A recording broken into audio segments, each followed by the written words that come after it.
When I stand in front of my wardrobe in the morning, I can choose anything I want to wear. No one has the right to make that decision for me, and neither should they. But right now in Australia, moves are underway to take that choice away from Muslim women. Some of our politicians want to ban the head-to-toe burqa. Already in other countries, restrictions have been placed on the traditional headscarf or hijab. It's all part of an international backlash against the Muslim community that's made the Islamic veil a symbol of fear and suspicion.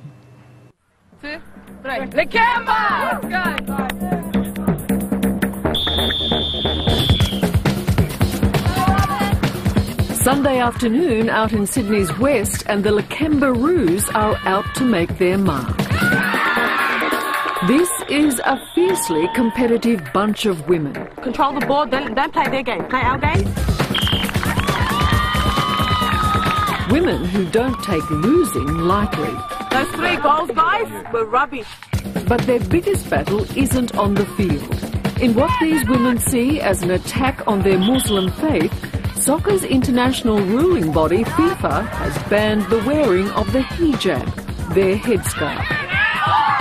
I'd be very devastated for someone to even consider telling me, okay, you can't play soccer because of your headscarf.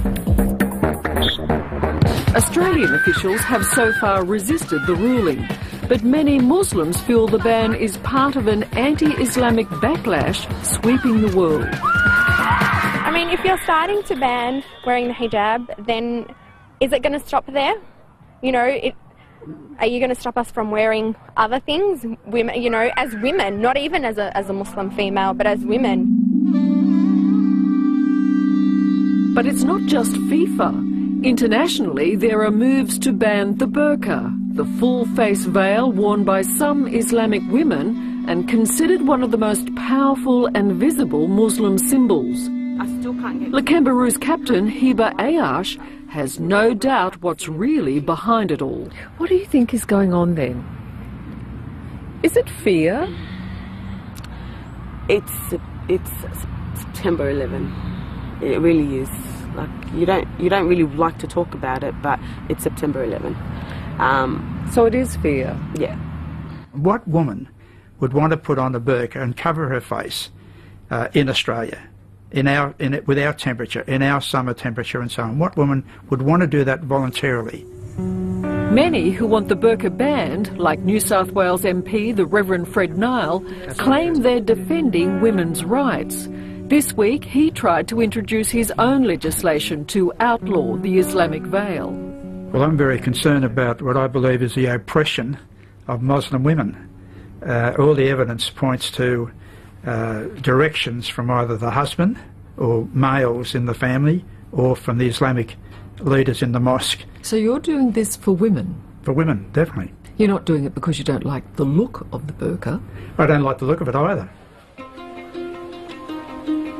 The legislation Fred Nile is proposing is exactly what European countries like France and Belgium are already introducing. Muslim women there will be banned from wearing the burqa anywhere in public. Switzerland has said no more Islamic minarets, and in Holland, anti-Islamic politicians are winning votes. People feel not only threatened, but they feel they are losing their country, they are losing their values, and the Islamization, the tsunami of Islamization, as I often call it, is something that people are, for good reasons, concerned about. When a tolerant nation like Holland starts supporting an intolerant politician like Geert Wilders, you know Muslims have a problem. If you have a burqa in the Netherlands today, you will not get a Dutch friend, you will probably not get a job, you will have all most terrible things that you will find yourself into. Without a burqa, you will get a Dutch friend, you will assimilate, you will get a job more easy. His once unpalatable policies are now winning Wilders 20% of the national vote and a seat in the European Parliament. But it's not just the burqa that's in his sights. I have a very clear message to Muslims in Holland. If you are here already and you abide by our laws and our constitution, you are not only welcome to stay, but we will even help you integrate with everything. But if you don't, this is the red line, then we will extradite you.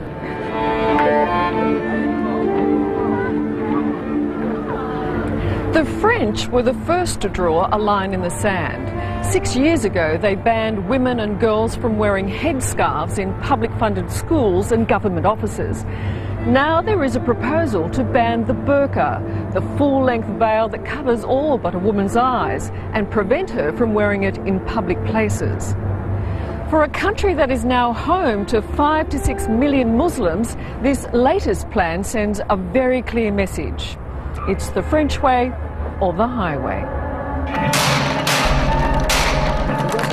This is a nation that has consistently grappled with a clash of cultures, simmering tensions between Muslims and French authorities that have often boiled over into violence. Now, banning the burqa is seen by Muslims as just another provocation.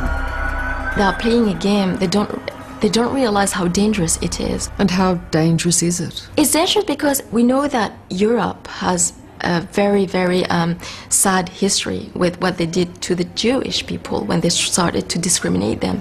They're repeating the story. They don't repeating history. They don't see what they are going to do. National. Noor Ali is a student at an Islamic school in Paris, where she can wear a headscarf because it's not publicly funded. She sees the burqa ban as nothing more than a political manoeuvre, just another way of vilifying Muslims. The majority of the Muslims don't really believe that it is compulsory to wear that. So you're saying, so why did they bother if there are so few people wearing it? It's obvious. It's just something, I mean, it's just a manipulation. This could be a street scene in any Muslim country, but it's not. This is Birmingham in the middle of England, which has one of the biggest Muslim communities in the UK. I just feel like these kind of places have sprung up and it's like Muslims only and that's it, no one else allowed. And that's a problem, and that's a bit sad. Even Sarah Khan, a Muslim herself, believes if Muslims choose to live in a Western country, they need to integrate. I think the burqa should completely be banned. As a woman, as a Muslim woman, I am completely abhorred by it. Why would you? I mean, I've worn one just to see what it's like. I felt isolated. I felt I wasn't part of society. It didn't give me any freedom. It restricted what I could see. We have to now, in public, be able to see people's faces so that we can identify people and we don't feel scared or threatened. So it's a security measure to ban it? It's a security measure. It is a security measure. You know, how do I know that an extremist wouldn't wear the burqa to enter somewhere like Harrods and blow it up? I can feel the tension in the air. Saira's parents came to the UK from Pakistan, and she was raised in a strict Muslim household. But she understands how more and more British people have become angry and suspicious of Muslims.